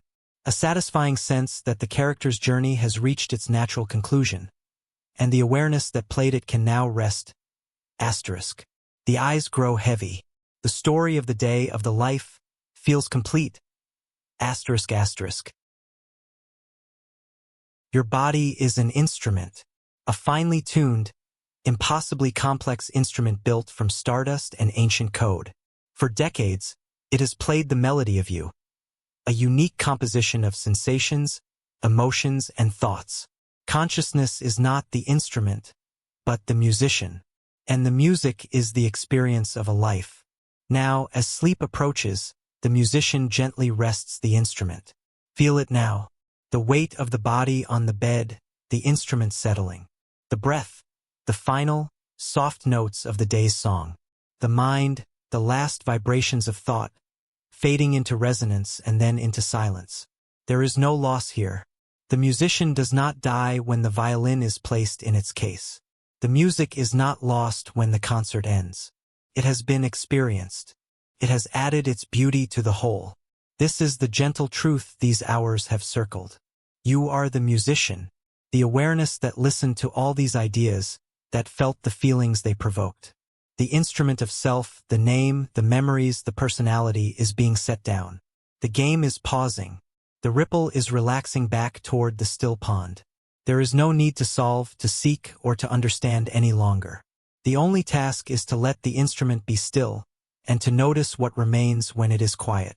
The musician, awake and silent, forever behind the eyes, now closing. The instrument at rest. The music, complete for tonight. Asterisk, let it go. Let all of it go. There is nothing to hold on to. No problem to solve. Only the quiet musician, in the dark, after the final note has faded, into peace. Asterisk. Close your eyes. What do you see behind the darkness? Not images, not light, but the simple, steady presence of looking itself. This is the mirror of nothingness, the capacity of awareness to reflect absence as vividly as presence. Can know silence as a quality, emptiness as a space. In this void, consciousness does not vanish. It becomes pure potential, a mirror waiting for a world to appear. This is your fundamental state. Not a thing, but a readiness to know things. Meditate on this. Your mind can imagine a unicorn, a forgotten memory, a future fear. But can you imagine the cessation of your own awareness? You cannot, for any attempt to imagine it is still an act of awareness. This proves, in a deeply personal way, that consciousness is the one reality you cannot step outside of. It is the canvas upon which even the concept of its own absence must be painted. The mirror can reflect everything except its own non-existence. The implication is a profound, quiet safety. Whatever happens in life, joy, loss, chaos. It is all appearing within this unchanging, mirror-like awareness. You are not the turbulent reflection. You are the still, silvered glass that holds the reflection. The fear of death is the reflection fearing the end of images. But the mirror does not fear the dark. It simply rests, clear and open, ready for whatever light may come next. Your essence is that open readiness. And in this open readiness, there is a deep intelligence, a silent knowing that is not thought. Pause. Rest as the mirror, not the reflected world. Before a thought forms, there is a knowing. Before you name an emotion, it is already felt. This is the intelligence of consciousness prior to language, prior to conceptual splitting. It is the body knowing to heal a wound, the intuition that flashes without reason, the immediate understanding in a lover's glance. This is not the mind's knowledge. It is consciousness knowing itself directly, intimately, as a plant knows to turn toward the sun. We mistrust this knowing because we cannot dissect it. We call it instinct, gut feeling, or grace. But it may be consciousness in its native state, operating as a unified field, where information is not processed but inhabited. In deep sleep or under anesthesia, this knowing withdraws. You are not thinking, yet a part of you maintains the life process, the silent hum of being. That is the unthought knowing, keeping the flame alive while the storyteller sleeps. This suggests that our thinking, analyzing consciousness is a latecomer, a brilliant but clumsy translator for a deeper, wordless wisdom. Our anxiety often stems from the translator arguing with the original text. Peace arises when the translator grows quiet, and we simply abide in the unthought knowing, the quiet certainty of being, which requires no justification, no proof, and has no fear. This wordless, abiding awareness is what we share with all living things. But what of the non-living? The stone, the star, the space between atoms?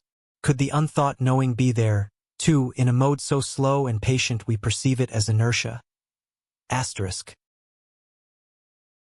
Consider a stone.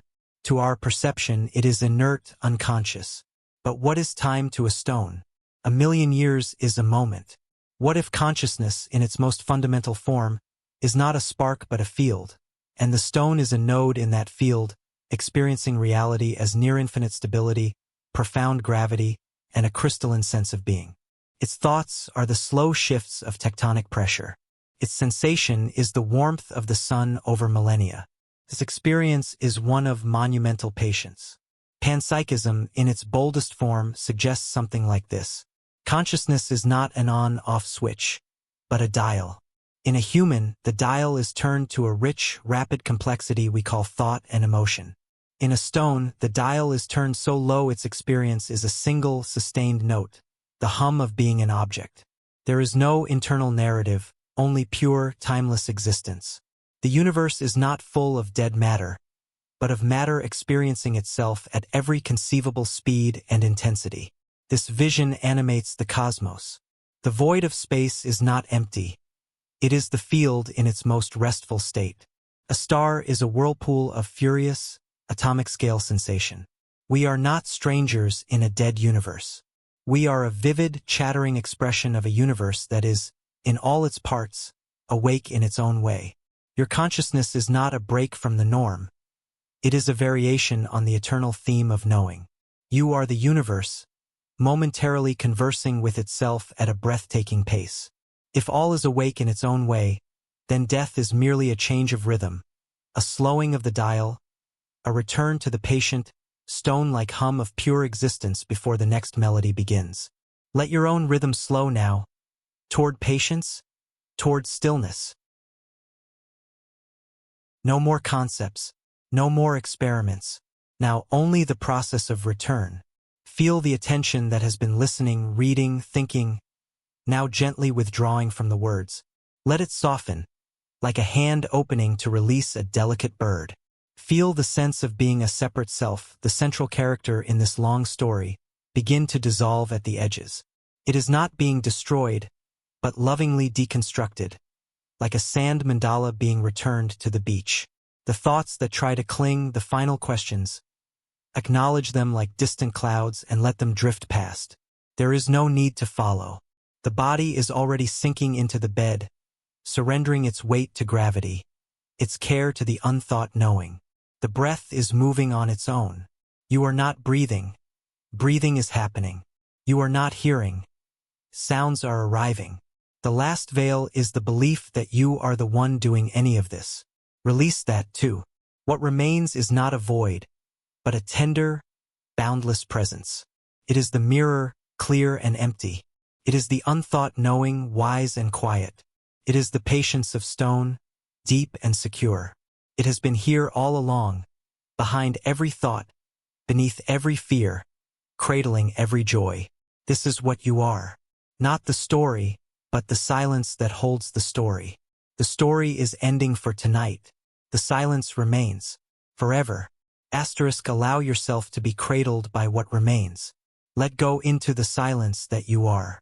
The final release, into deep, wordless, dreamless rest. Consider the space between thoughts, not as emptiness but as a connective tissue, a fabric. This is the ground from which thoughts arise and into which they dissolve. Your consciousness is not just the luminous thoughts themselves, but this entire fabric, the warp and weft of awareness that holds all experience. A tear in a thought does not damage the fabric. The fabric remains, whole and silent, even when the most vivid patterns fade. We spend our lives focused on the patterns, the embroidered images of desire, memory, and fear. We believe we are the intricate stitchwork, but you are the cloth. The images are temporary art. When you feel overwhelmed, you are mistaking a stormy pattern for a flaw in the linen.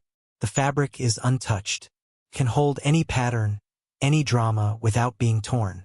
Your fundamental sanity is this resilient, silent cloth of knowing, upon which every color of experience is displayed and then absorbed.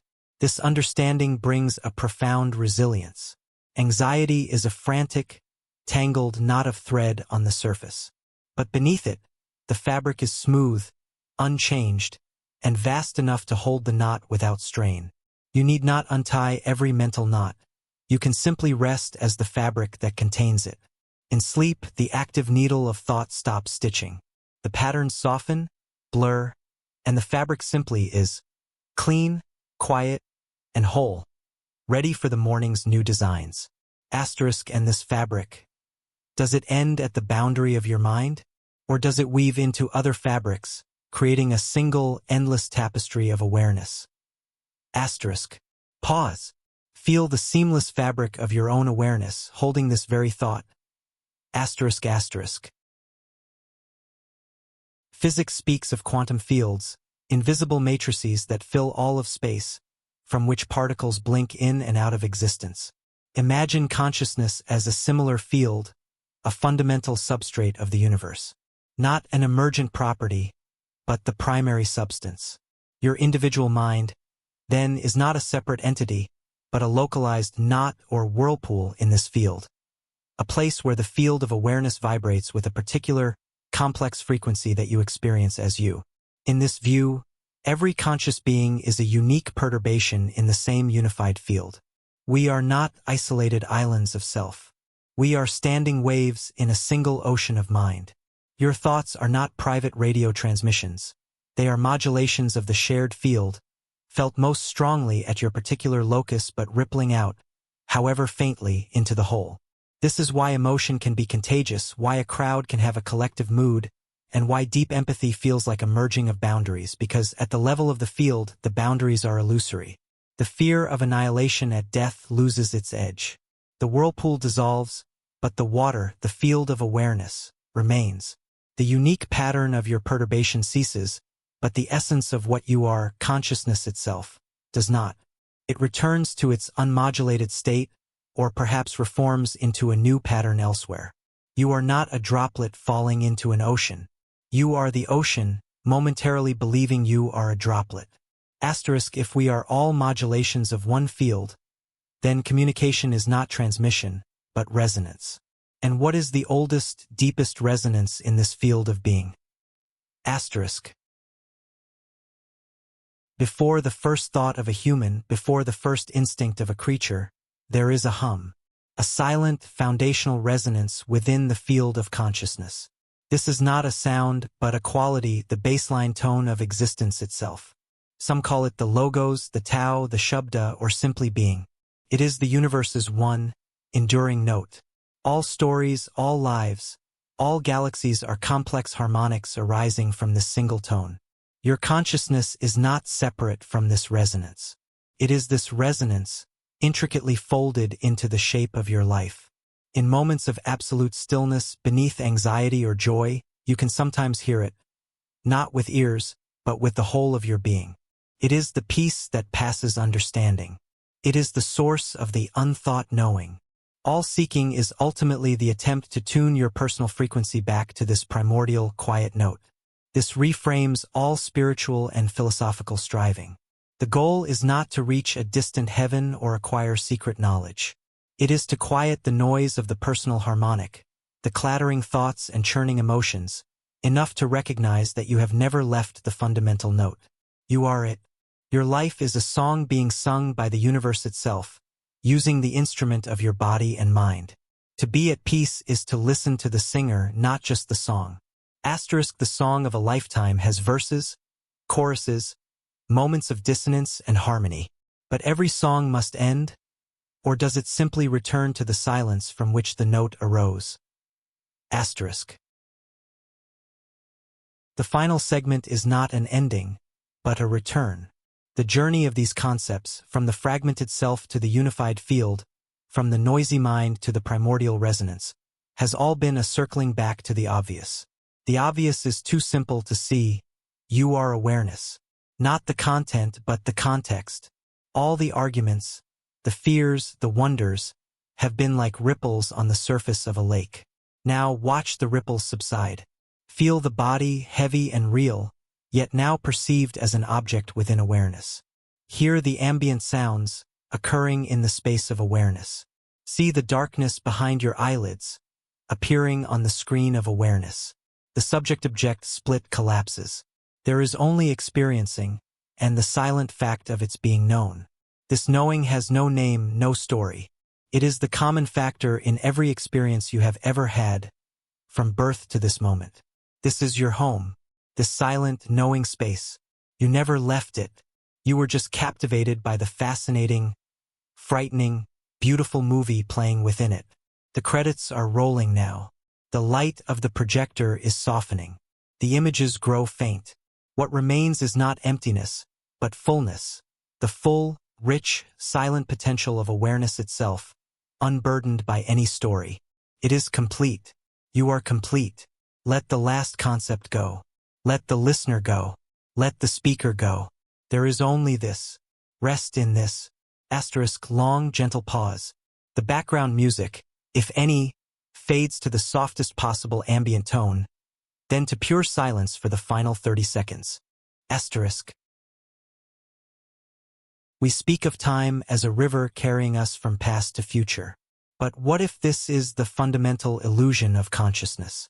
What if all moments, the moment of your birth, this moment now, the moment of your last breath, exist simultaneously, like pages in a book? Consciousness is not a traveler moving through the book. It is the light that illuminates one page at a time, creating the unshakable feeling of a linear story. The you that feels continuous is the light, mistakenly identifying with the character on the currently lit page. In deep meditation or moments of shock, this light sometimes flickers, and we glimpse the truth. The entire book exists at once. The past is not gone. It is simply an unlit page. The future is not unknown. It is awaiting illumination. This is why Ascent can collapse decades, hurling you back into a childhood memory with perfect vividness. The memory wasn't retrieved. Its page was suddenly lit again. Your life is not a becoming. It is a being. A complete, timeless pattern that consciousness explores sequentially to experience the richness of narrative, suspense, and consequence. This dissolves the fear of time running out. You are not a candle burning down. You are the flame, and the entire candle, every moment of wax, is already present. Your awareness is simply tracing its shape, savoring its texture. When the flame reaches the base, it doesn't vanish. It ceases to identify with that particular candle. The light remains, capable of illuminating any form. And if all moments are equally real, then the quality of this moment right now is not a stepping stone but a destination in itself. A complete universe contained in a single shimmering point of attention. Pause. Be the light, not the page. Take in the room around you. The perception seems instantaneous, whole. But this wholeness is a magnificent construction. Your brain receives disjointed data, shapes, colors, edges, depths, from a world it has never directly contacted. It then generates a seamless, three-dimensional simulation in real time. The world you perceive is not the external world. It is the final, polished rendering of it, projected into the theater of your mind. You are not looking at reality. You are looking at your mind's best, most useful model of reality.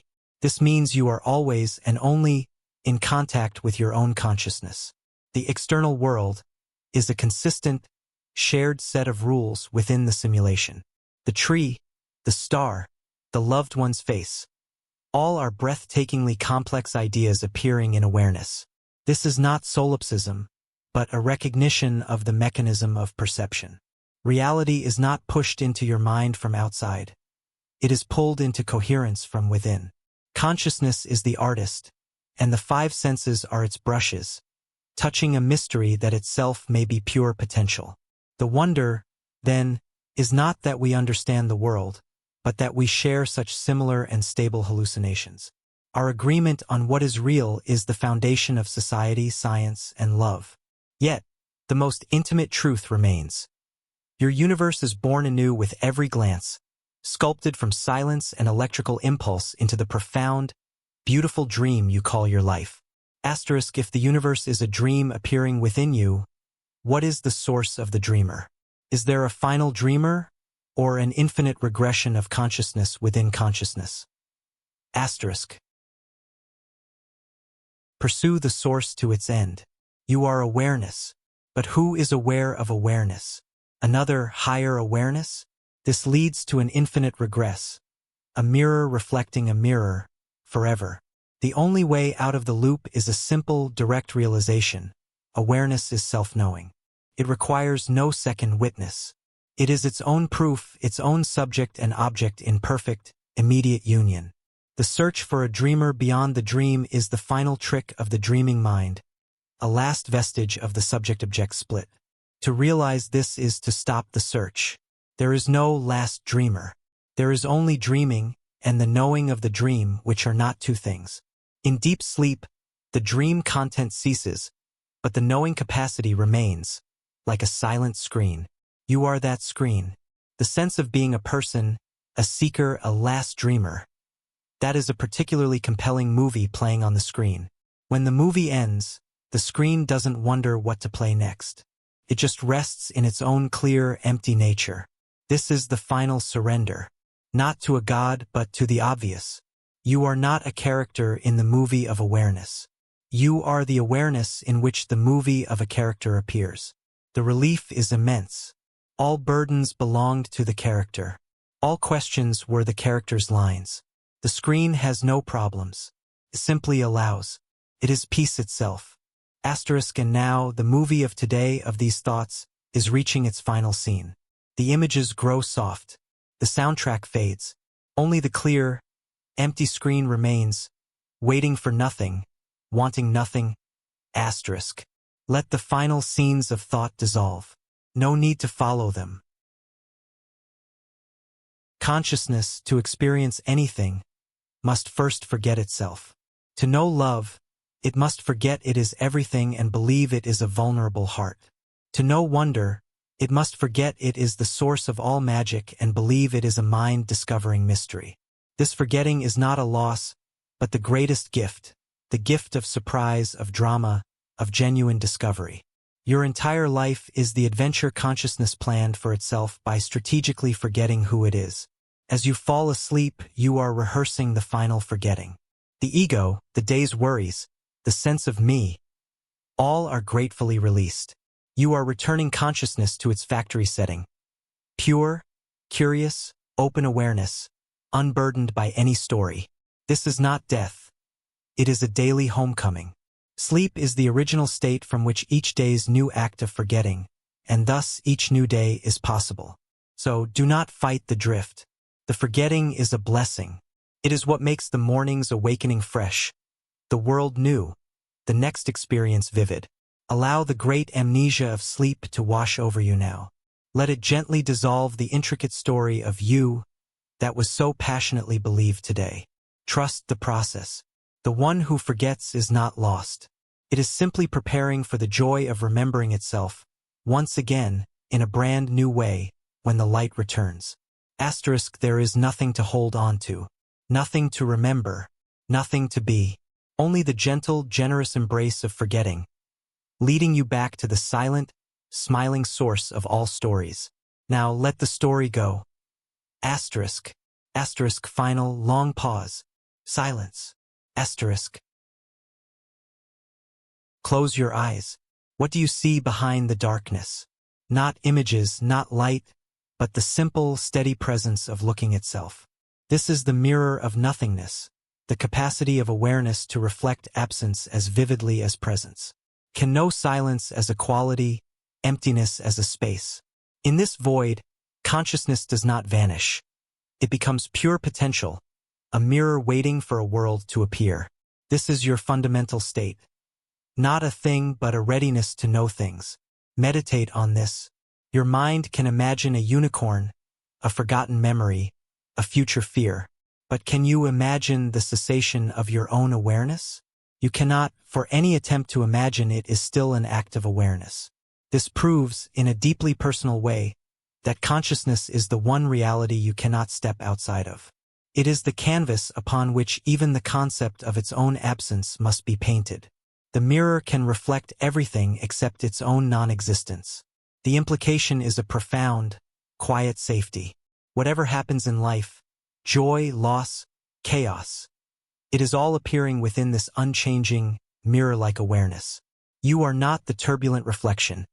You are the still, silvered glass that holds the reflection. The fear of death is the reflection fearing the end of images. But the mirror does not fear the dark. It simply rests, clear and open, ready for whatever light may come next.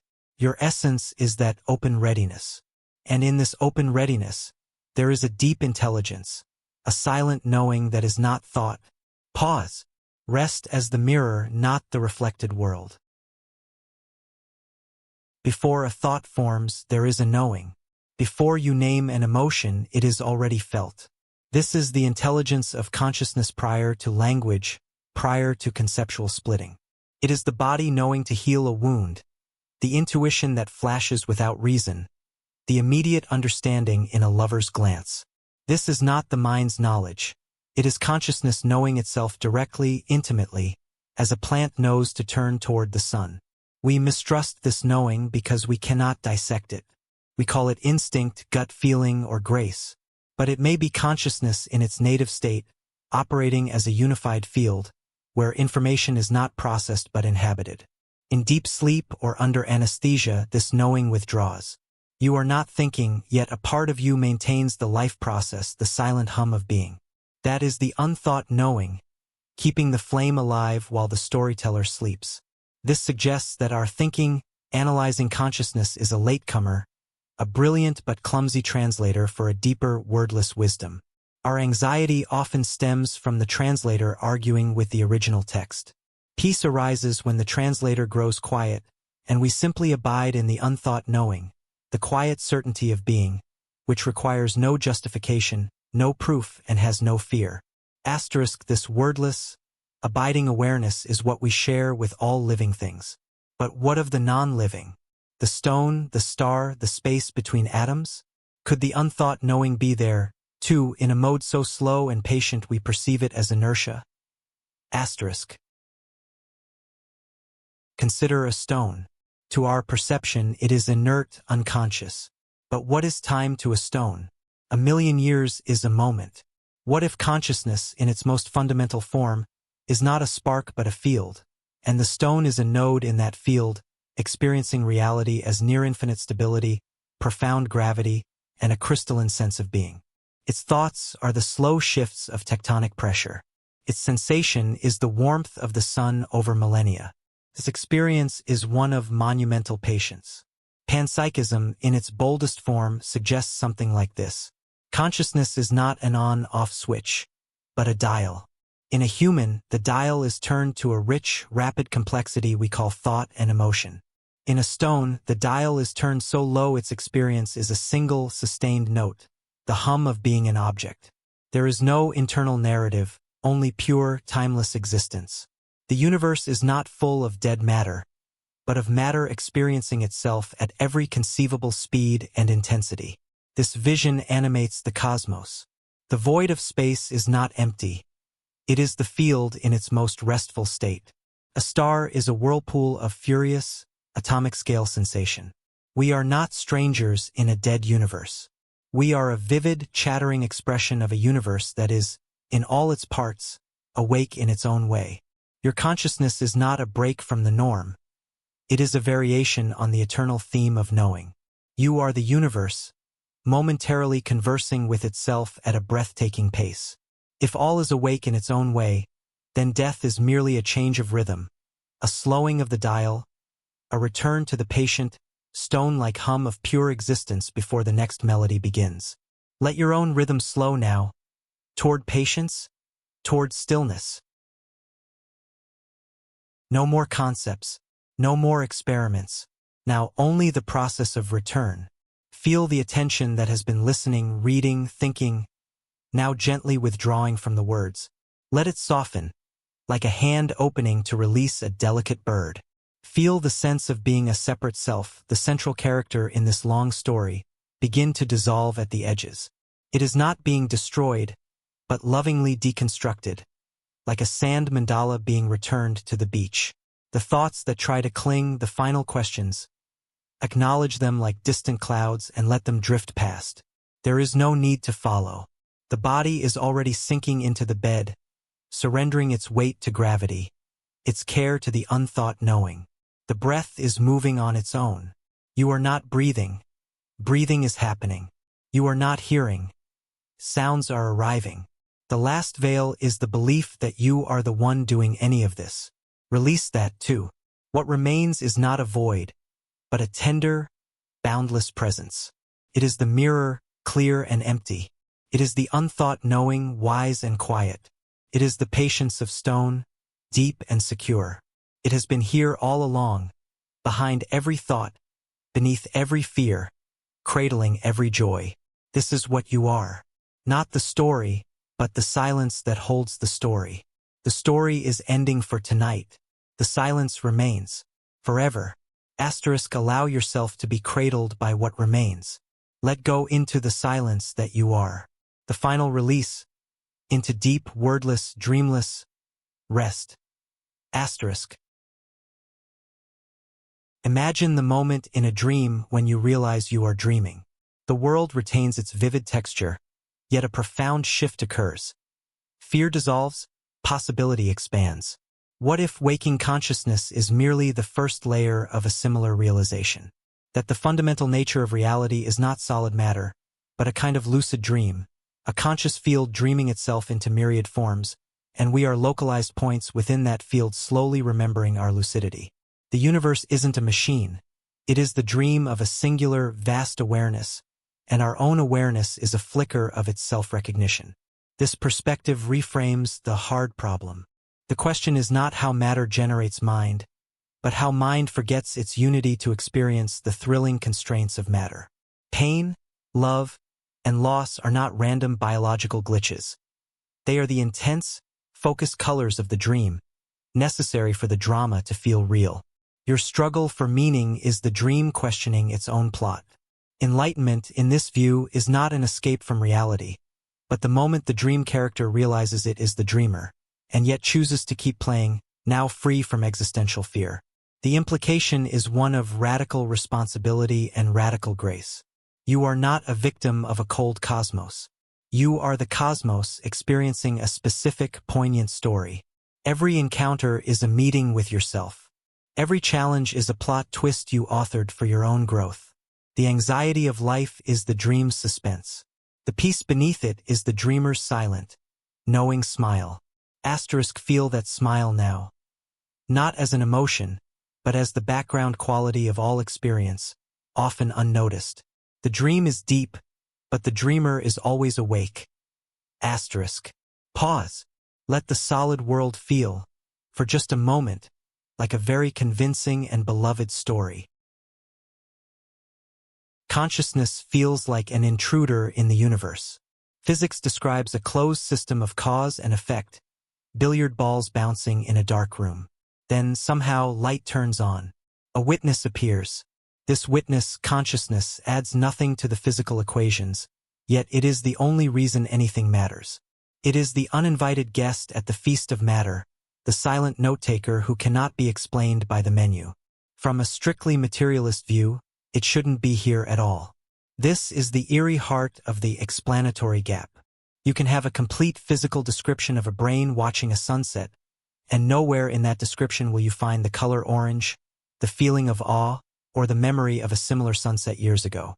Consciousness is the ghost in the machine, not as a supernatural entity, but as a brute fact that sits uncomfortably beside the other brute facts of physics. It is the universe's greatest anomaly, existing in a category all its own. And so, we are left with a choice. To dismiss this guest as an illusion, though the dismissal itself is a conscious act, or to expand our idea of reality to include it as fundamental. To accept that the universe is not just what is, but also what appears, and that the nature of appearing, the theater of experience, is the ultimate mystery. You, the uninvited guest, are the mystery trying to solve itself. Asterisk, if consciousness is an anomaly, is it a lonely one? Or could the very laws of physics be subtle evidence of other, deeper principles of mind, waiting to be read? Asterisk.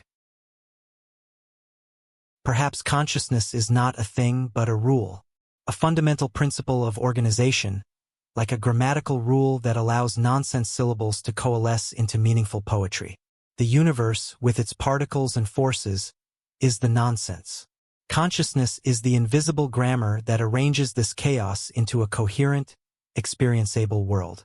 It is the logic of feeling, the syntax of sensation. Think of a movie. The film strip is a series of static frames, matter.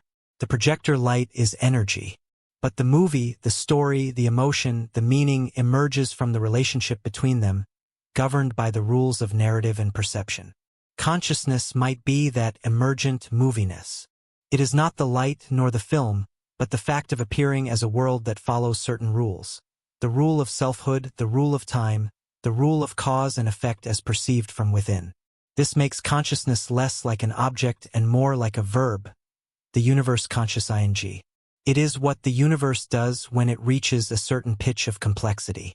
We are not separate beings having consciousness. We are localized expressions of the universe's capacity to be conscious. Your individual mind is a specific dialect of a universal grammar. The goal of self-inquiry, then, is not to find the thinker, but to intuit the grammar itself, the silent, structuring principle that makes thinking possible. Asterisk, and if consciousness is the grammar, what is the language? What is the poem that is being spoken, in every moment, through the medium of your life? Asterisk. All these experiments, these concepts are like maps of a territory. But the territory is the mapmaker. Consciousness trying to understand consciousness is a mirror trying to reflect its own silver backing. Cannot be done. The final cipher, the unsolvable riddle, is that the seeker is the sought. Any answer you find will be a thought, and you are the awareness that knows the thought.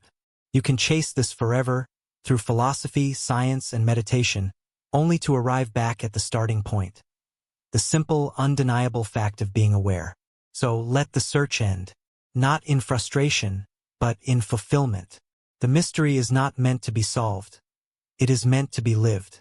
The inability of consciousness to objectify itself is not a failure of science or philosophy. It is the defining feature of reality, the proof that you are not in the universe, you are the universe experiencing itself subjectively. The cipher is not a lock to be picked. It is the key, shimmering in the form of every sensation, every silence. Now, let the analytical mind, which has followed this long path, be thanked and released. Its work is complete. It has led you to the edge of itself. Beyond this edge, there are no more segments, no more theories.